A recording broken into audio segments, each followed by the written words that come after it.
Hello and welcome to our live stream of the Outlander 10th anniversary celebration. 10 years, can you believe it? I am your host, Josh Horowitz.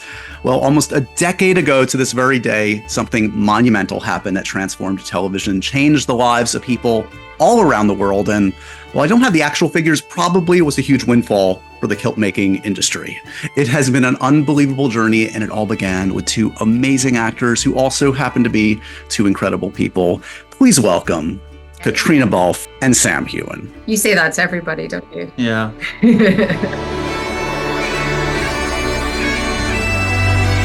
Congratulations, guys. Take a bow, do a high five, do a dance. Yeah, 10 years. Well done. You know, in the spirit of Outlander, let's do a little bit of time travel. Let's go back 10 years. Do you remember vividly the moment each of you got the role?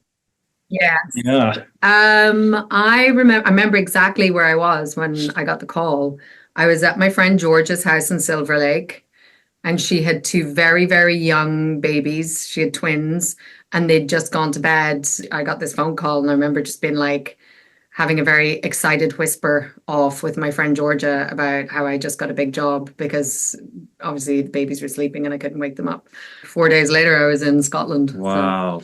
That's so fast. The day the phone call, I remember I was in a grocery store in London. You know, it was a dream come true, like a big American TV Did you walk show. out with the produce? I left everything actually in the grocery store.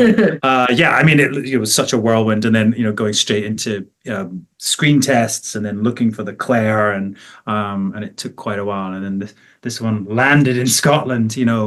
Weeks or before we just started shooting. We'd started shooting in October, the very beginning of October. And then the first episode aired obviously in August. But I remember we were on set and they gave us the numbers of the first episode, and I got to make an announcement to the crew that It did well. it did. We're gonna it be did very okay. well. Yeah. Apparently, we might be doing this for 10 years. You guys might be seeing a lot of me for the next 10 years. Yeah. Yeah. I mean, I don't think any of us realized it was going to be 10 years. Outlander obviously premiered 2014, a big year for pop culture. There were some other big pop culture moments that year. I want to see how good your memory is. I've got some trivia for you about pop culture 2014. Okay. Sam, what was the name of Taylor Swift's album that year?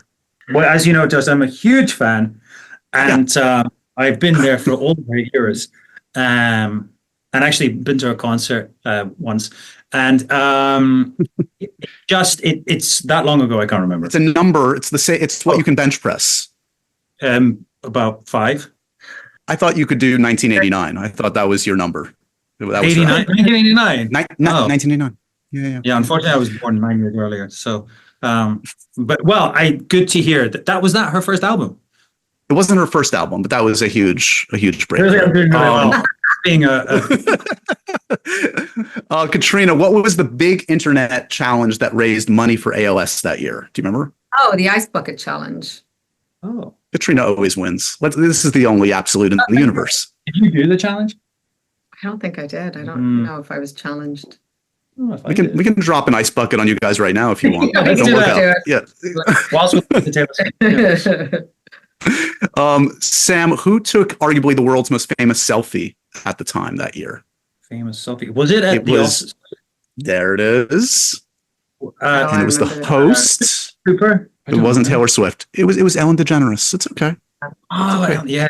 You were focused on the work. You were making Outlander. When we're on Outlander, It's like we're on lockdown. it's like a bubble we've been in for 10 years, and the world goes by, and we don't even know when we're released, what the world is going to look like. There's a photo of you guys announcing the premiere. Take a look at this photo.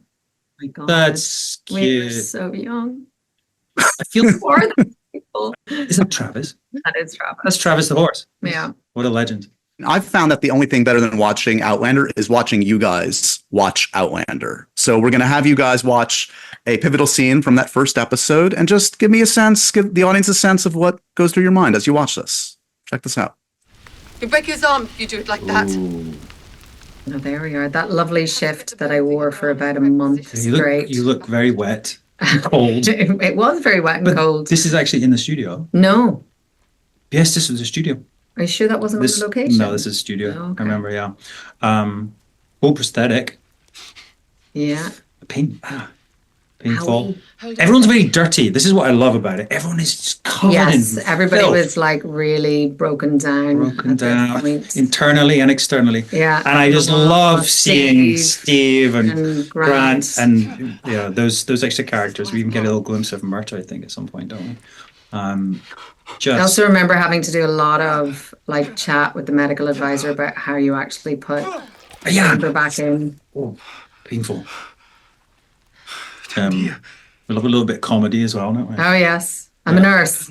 Not that kind of nurse. Yeah. Tender for about a week. You'll need a sling. Tender for a week. You. And a sling. Fetch And me along to you the say top something or a about belt. fresh compresses or warm compresses. I'm like, what? I mean, does Jamie even know what you're talking about at this point? Probably not. No. But I think they just knew that I was much smarter than There's them all. Dougal being authoritative. Done this before. He's I'm got a nurse. very dirty head, hasn't he? Oh, there we go. There, I'm a nurse. Wet nurse. Not that cut. Not a Wet. wet nurse. Ah. Just in case everybody was confused. Get it? Move the joint for 2 or 3 days. Because there's nothing 2 or funnier 3 than really days. spelling a joke out. Very slowly at first. Just giving good advice Stop it here. once if it Yeah. hurts. And I remember being quite compressed when you're putting this belt on. I literally was like this. All right. And there's There's Jonathan, old Myrta. That's a great scene because I think we're all speaking Gaelic in the scene, and then this vision comes in, and she's speaking English, and she's we're distrustful of her and don't know who she is and why she dressed like this, but she's so strong and asserts She's a herself. tour in a ship. Who is this coming in our house? But wow, that was the first scene we did together. And that's Yeah. how you still tend to Sam when he arrives on set with an injury Yeah. to this day, right? Yeah, I ties a belt and tie you ties up me in up, belts all the gives me time. some good advice, and then Nothing has changed. Yeah, get to work. I'm sick of having a love fest here. Let's get to the tough stuff, guys. Are you ready? Let's decide who really had it harder way back when. Okay, so when you think back to that first season, who had the more uncomfortable costume back in the beginning? I see the trauma. I see. Yeah, I can never argue that one. Corsets and bump. There's not even a smile. There's just a. Yeah. Yeah. Who put in the most hours kind of like getting the language, the accent just right? I mean, You had more language. I had to speak pages of Gaelic in there. And I guess there was a change of accent. I don't really know what Jamie's accent is anymore. It's Jamie accent.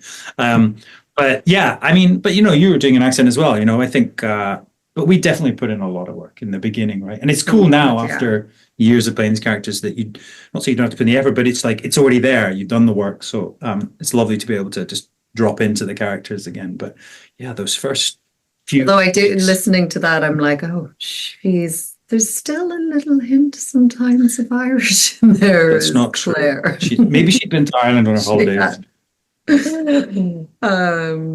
Who went on the bigger hair journey that first season? Oh God, that's a tie. Yeah, Like, we went on a great journey with the hair. I mean, you definitely had more dyes. Mhm. I had more perms. Yeah, Who do you think had to learn the most practical skills first season? Like who had to pick up just I think Katrina. skills? think It with- was like kind of a mix. I had to do more medical stuff, but then you had to do a lot of fighting. Lots of fighting, and I guess the horse We riding. both had to do horse riding. Yeah, but I guess the more technical side is the sort of all the operations that Claire's done.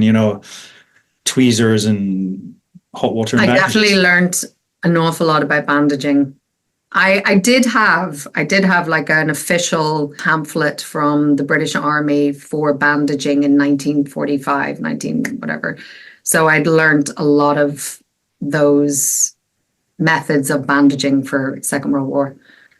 Used quite a lot too. in real life, or have you used them at all? No, I mean, not yet. I'm waiting for the moment. Someone says, yeah. "Is anyone You never know. a doctor in the house?" A light could fall on you at any moment, Sam. She's Real ready. one. And if there's not a real doctor, I'll go, well, Well, I played a doctor like once. TV. So I know. Do you need one with skills from 1945? Because I'm your woman right here. If anyone has rickets, I'm in a great position to help you. There are obviously so many great memories from that first season. Let's talk about some of them. First of all, I guess, just what is the standout memory? If I asked you season one, what brings a smile to your face?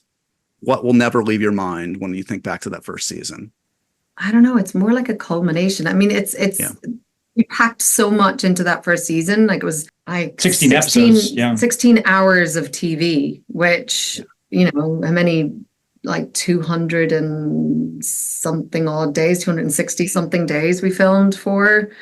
That was like a lot. I think it's also just, you know, seeing those clips you just showed, you know, like the other cast, you know, I think memories of like sort of really core group that we all started together on this journey. And it was the OG, it was the original. Yeah, and I think we were all like such a tight group in that first season. Like there was a, you know, obviously a lot of the characters left after then, but it was like the newness of it all, and we had a lot of fun. We laughed a lot. We did. And drank. You've mentioned that original grouping. I mean, yeah, I mean, when you think back to Tobias and Graham and Duncan and Grant, like, I mean, do you have any specific moments, memories connected with them? Because I know, I mean, they're probably all part of your lives still. They will be forever, because that is a very unique experience you all went through together. When you think back to any of them in particular, do you remember a specific moment with any of them? Season 1, yeah. We did do a whiskey tasting at Graham's apartment in Edinburgh with Matt and Meryl, producers, and it was the night before a read through. Oh, yeah. And I'm not sure that any of us were sober at the read through. We absolutely weren't. So Katrina we picked her up in her car, and she was upside down and her feet were on the ceiling of the car, and she put her footprints on the ceiling. And I probably shouldn't be saying Always this, a professional. Yeah. Duncan, I believe, walked into the main producer's office, picked up a version of Outlander and threw it across the office in some sort of, I don't know, slightly drunken ramble. And I remember just trying to read these lines during the read-through and like stressing so much that a line was coming up and would I even be able to say it? You start to go to these like fan events. There was an early LA fan event. There was Comic-Con. What are your first memories of kind of meeting the fans and going to these ginormous public events? Wasn't it the first one in LA? Is that right? I think it was right. In LA. We were just not expecting or didn't know what to expect. And I think we were partway shooting. I think we were like our first block had been done. First couple episodes. And they cut together a little sizzle reel from the first 2 episodes, I think. And we had no idea. We had no idea that, I don't know, the sort of fan base for the books, like how large that was or what the appetite was. And you and I went into this place and there's like 2,000 people in this place in LA. And we walked onto stage and it was just like, wow. Yeah. I mean, yeah, it was insane. I can personally attest. I've covered a lot of shows, a lot of movies. There's nothing like the Outlander fandom. It's amazing. We actually have a photo from that first Comic-Con. Can we take a look at this photo of you? Oh, yeah. Yeah. Wow. That was lovely. I remember being so jet lagged. And then that was incredible to do the big halls there. You know, there are 2,000 people again. Yeah, because I think we did Hall H, wasn't it? Isn't that the big one? Yep. Yeah. Yep. So it's too bad you guys aren't photogenic even after a long flight. Like, what a mess you guys look like there. Gross. Wow. I don't know. Please. All right. So we've been talking about that first season. Let's talk about episode 1 and some iconic moments. This is obviously Mrs. Graham reading Claire's future, which is very much, you know, a signal of things to come. I'd completely forgotten about this. 10 years. Most divided lines are broken. Yours is forked.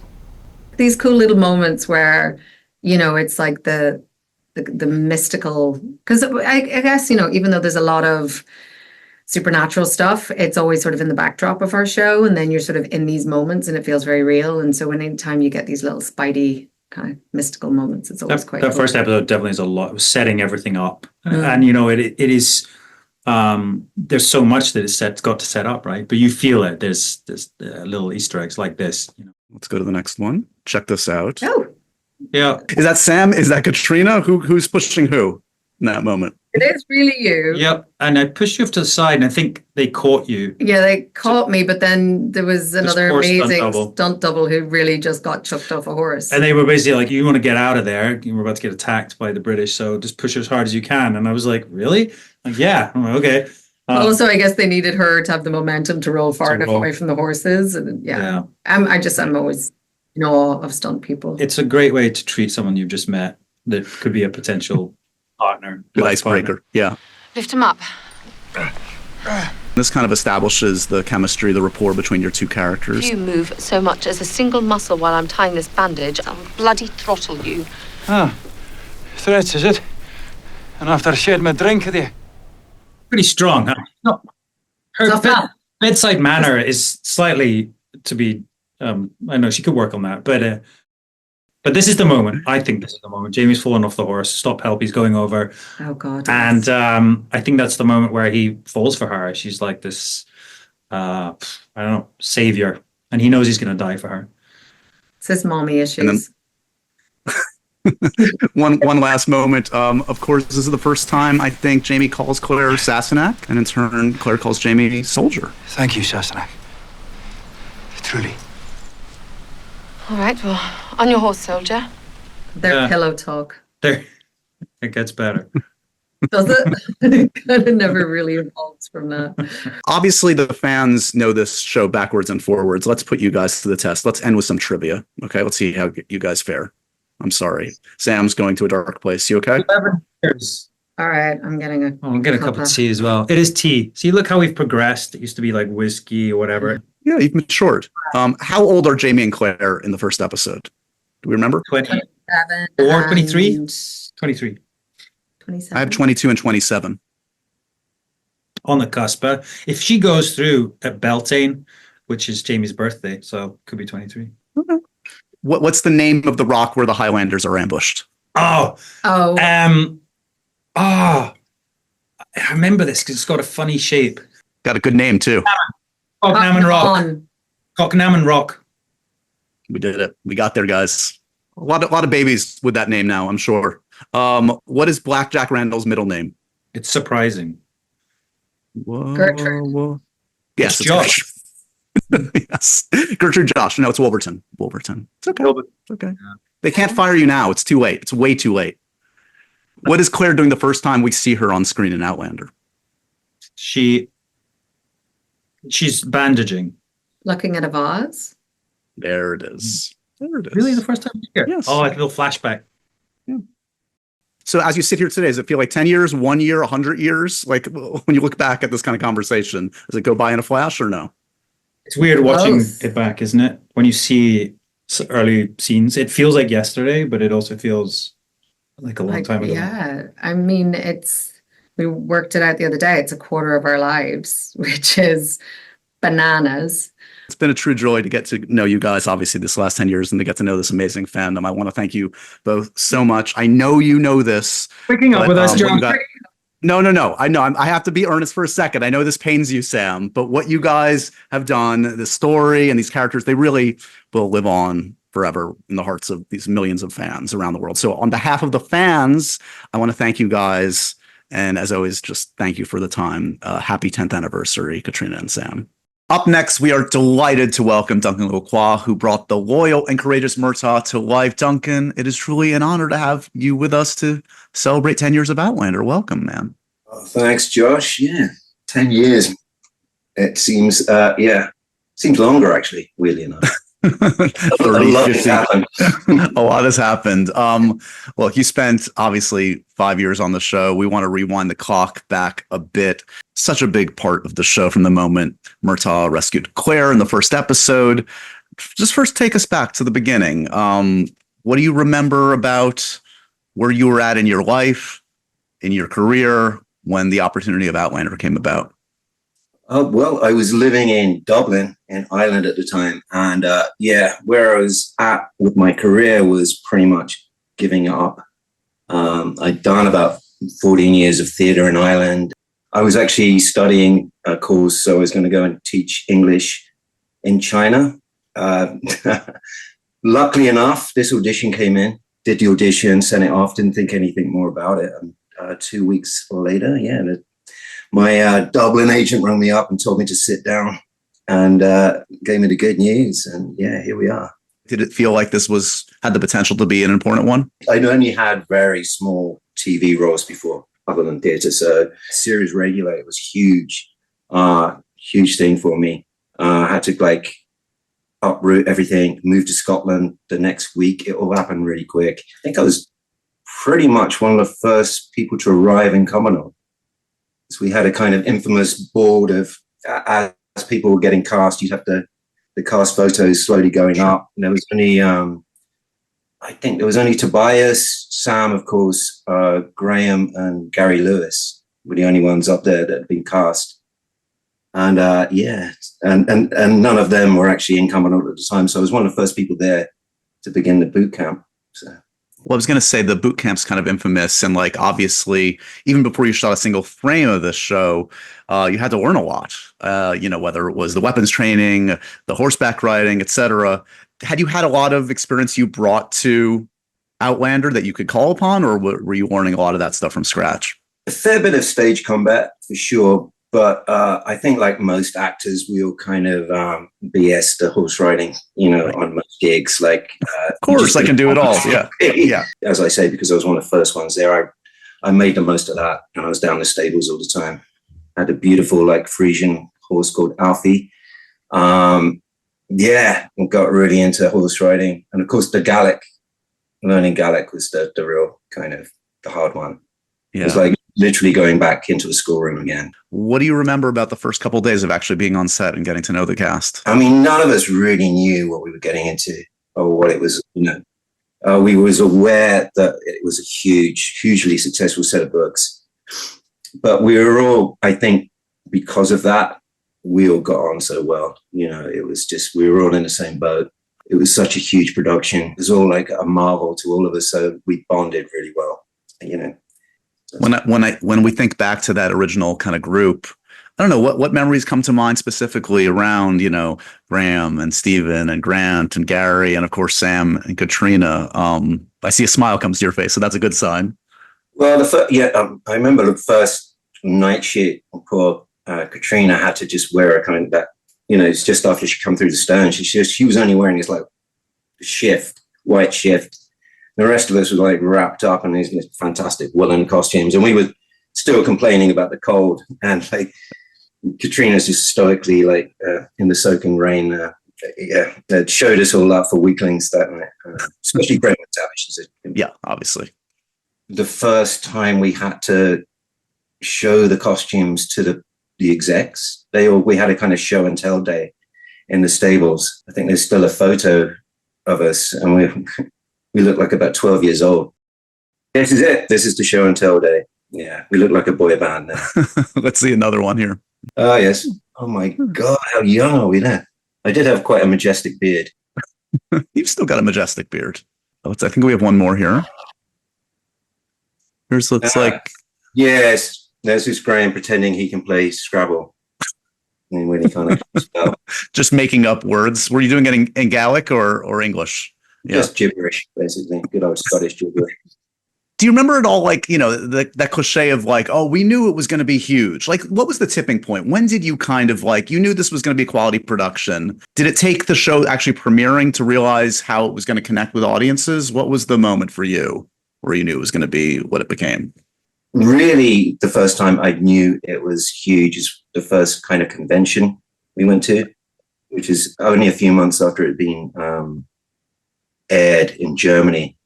And Sam was there, and it was kind of like Beatlemania all over again. And it's like, oh, okay, yeah, this works.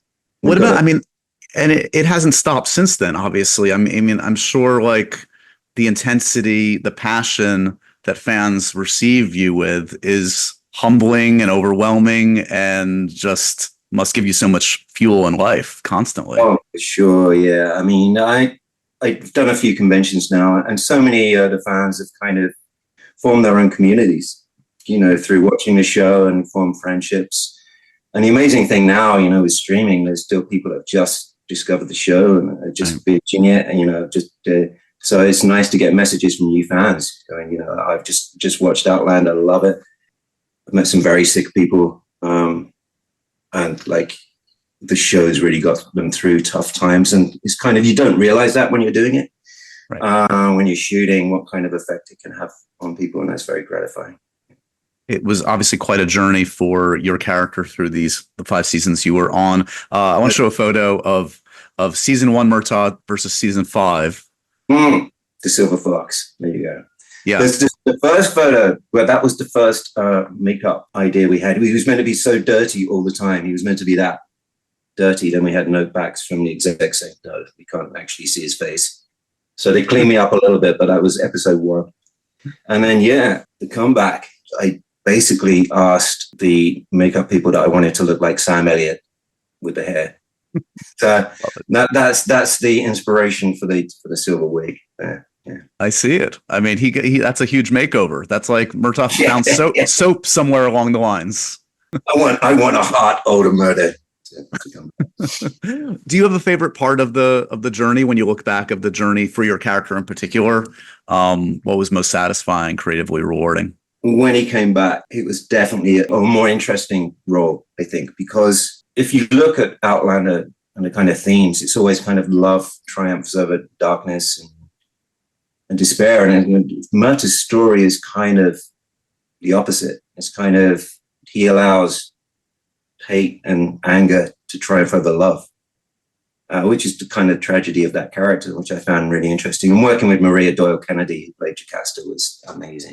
I think the fondest memories are still from like season 1, season 2, when we all started off.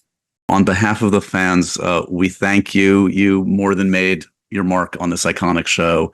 Thank you for thrilling all the fans. It's been an amazing journey. So thank you very much.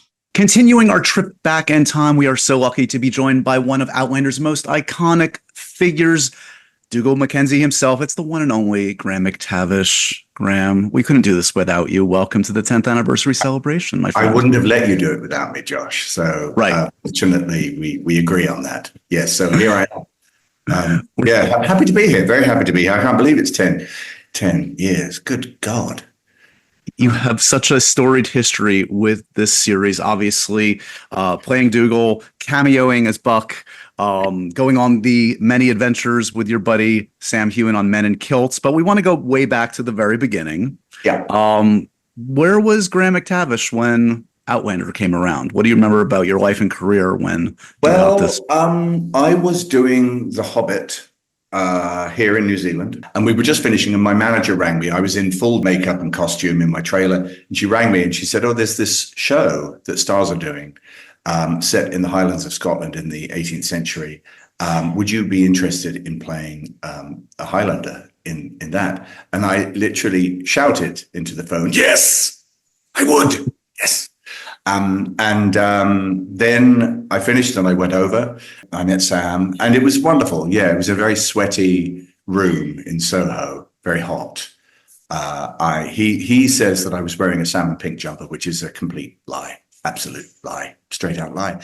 But we got on very well, and I think then, we started boot camp that September. So technically, it's almost 11 years exactly since I entered the world of Outlander. Yeah. So talk to me a little bit about, the boot camp, the infamous boot camp, because you didn't exactly just show up on set and do the job. You had to learn a bunch of skills. Do you look back on those days with fondness? What do you remember about all the skills you had to pick up? I arrived and we had to do, let me remember, horse riding, weapons, Gallic. It was a great experience, boot camp. Of course, horses. I have a love-hate relationship with horses. I've done so many jobs where I'm required to ride, and I do a reasonably good job at pretending that I know what I'm doing.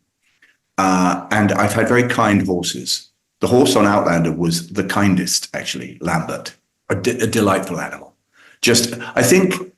I think he and his other horse friends used to get together at the end of the day, and they would just console him for having to put up with me for the day.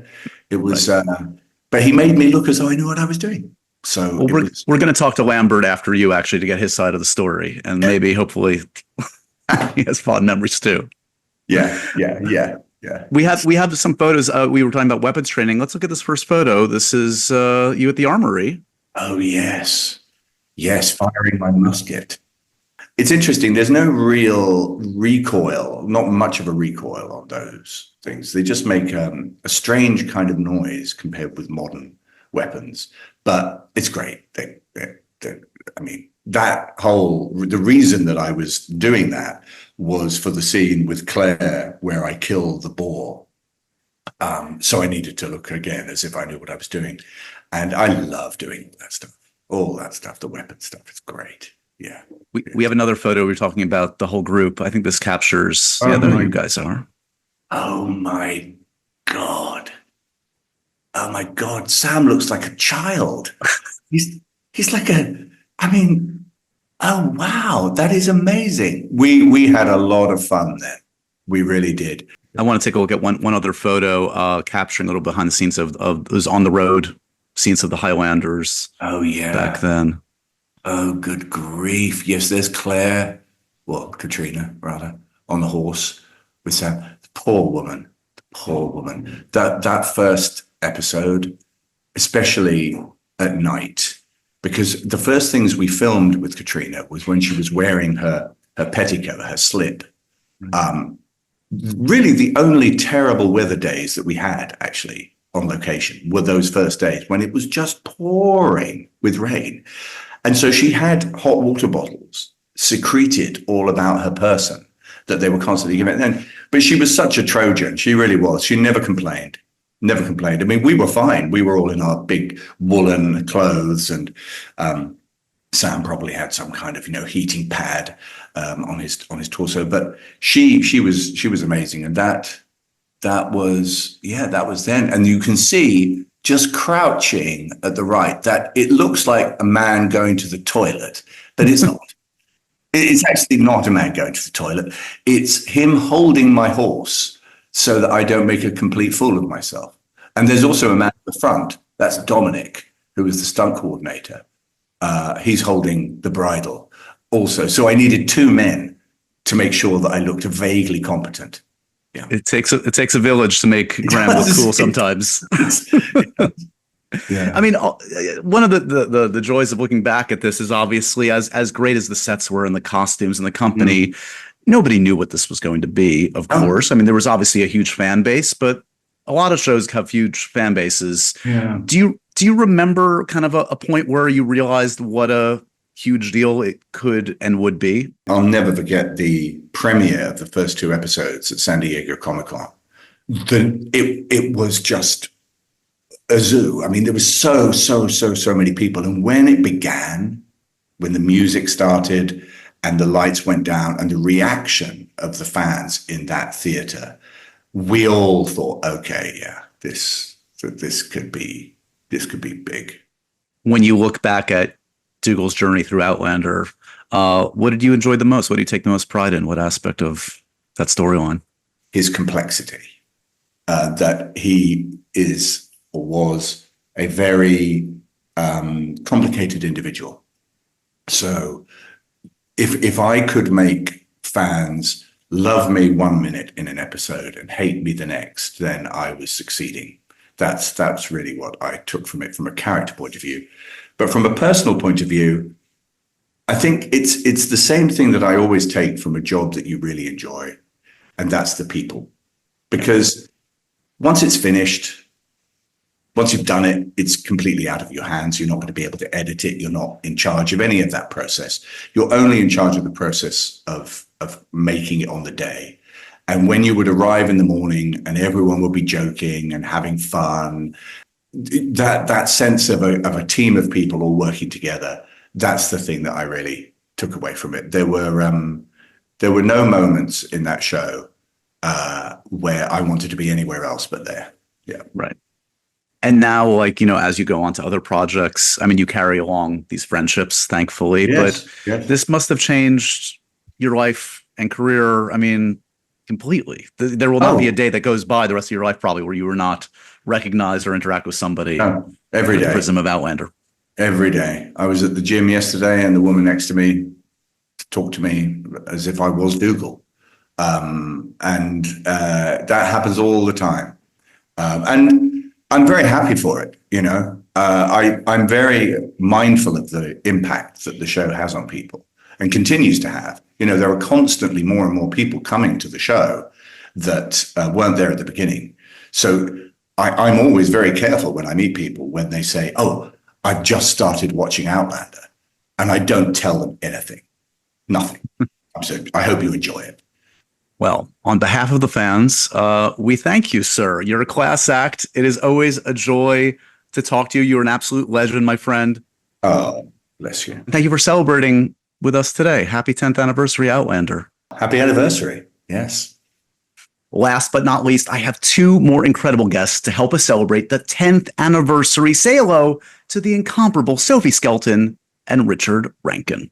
Thank you. Happy 10. It's a pleasure to be here. Thanks for chatting, as always. Obviously, we are celebrating the 10th anniversary of Outlander, so we thought we'd first do a little throwback. 10 years ago, you weren't on the show yet, but I want to get a sense of where you guys were at in your lives and career. I mean, Richard, you were what, like 12 years old 10 years ago? I was, so. yeah, 12 or 13, yeah.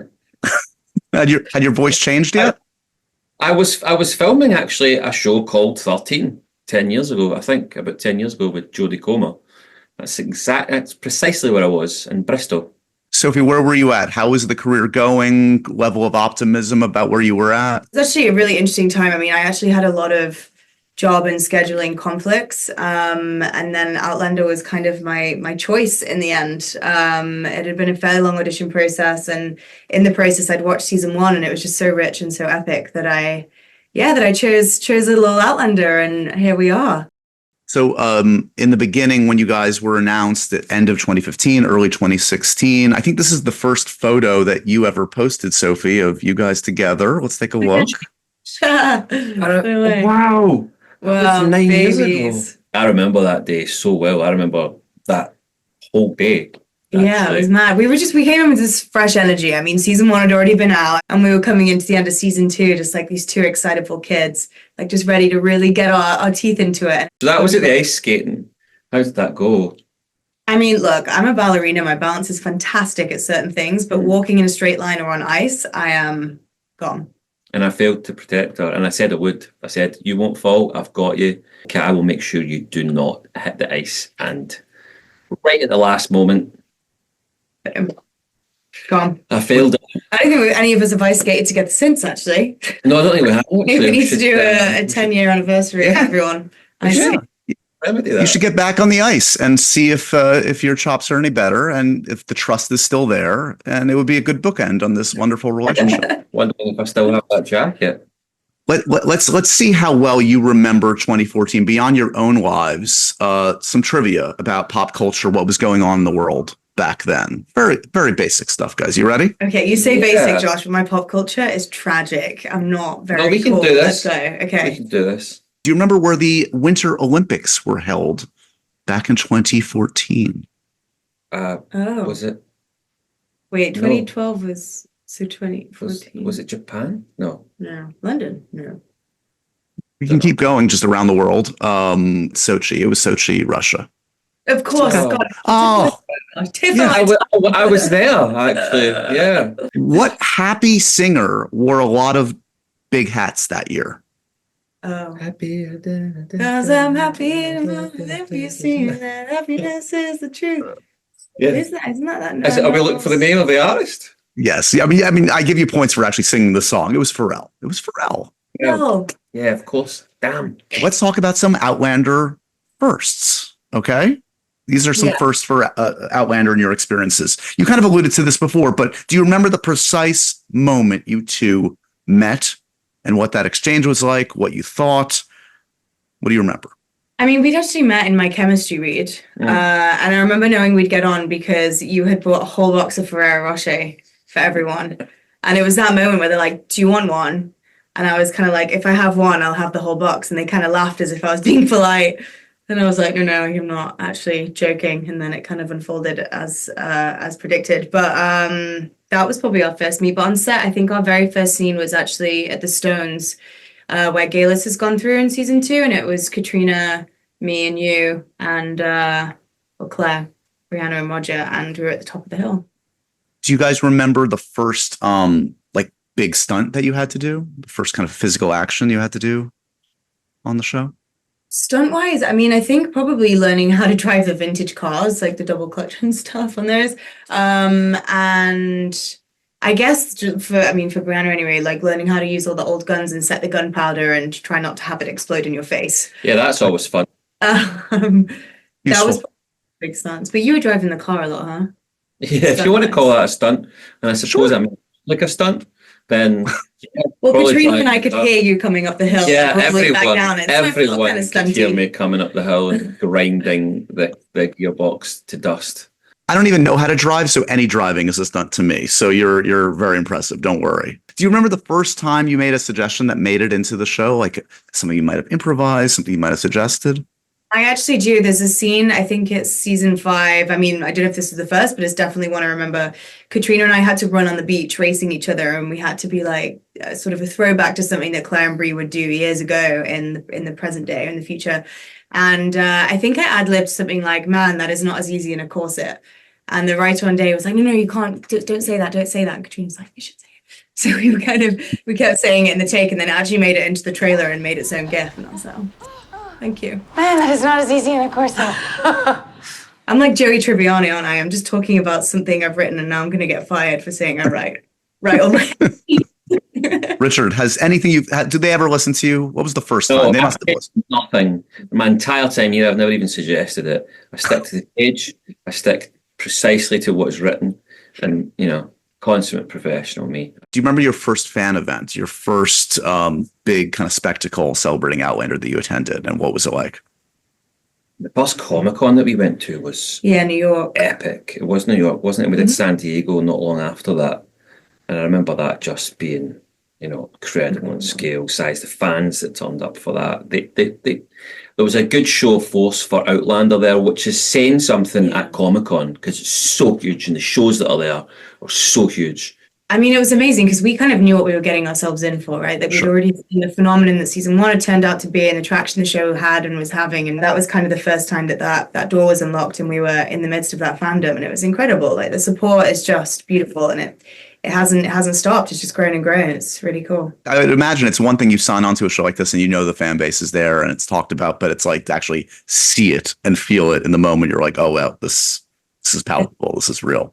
I think one of my first encounters actually was a woman came up to me and she was like, "You're so lucky." She's like, "You're the only person in the world who gets to call both Sam and Tobias daddy." And I was like, well, so now every time I have to call Tobias daddy, Frank daddy in the script, I'm like, Think of that one fan. Amazing. Obviously, the fans know the show backwards and forwards, and I know you guys know it too. Let's do some Outlander trivia. You ready, guys? Okay. Are you Okay. I can actually see Richard sweating from thousands of miles away. I see it happening. Okay. I'm Brianna. Roger. Roger. Yeah. I always get that one wrong. Okay. All right. First one. What is Claire looking for when she goes through the stones? For the first time? Yeah. She doesn't, it was an accident, no? She's looking for plants. Yeah, the forget-me-not flower. Yes. Not. Oh, cool. Okay. That's the gin. That makes sense. Got it. Yeah, Amazing. We got there. Nice. Okay. Oh, I thought you meant that. Sorry, I misunderstood the question. I knew Don't that. don't try to do I this. thought you meant Don't. when she went through the stones. I was like, oh, she's going through the stones to find something, but I thought that was an accident. No, I knew she was finding forget-me-not. You lost. You got it wrong. It's okay. On what Gaelic holiday does Claire go through the stones? Halloween. Samhain. Nice. That was very fast. Yeah, he jumped in. He's like, this one I actually know. I'm going to say that. Who rescues Claire from an altercation with Blackjack? Jamie. Oh, no, wait, No, no, it's Graham's not. It's character. Graham's, yeah. It's Dougal. Dougal Mackenzie. Murta. Murta. We got there. You just run through every character. Anything better than That's getting out. It was Murta Mackenzie. Cool. God, maybe. Yeah, cool. The What fans- injury? How about this? What injury does Jamie have when we first meet him in the show? It's a shoulder.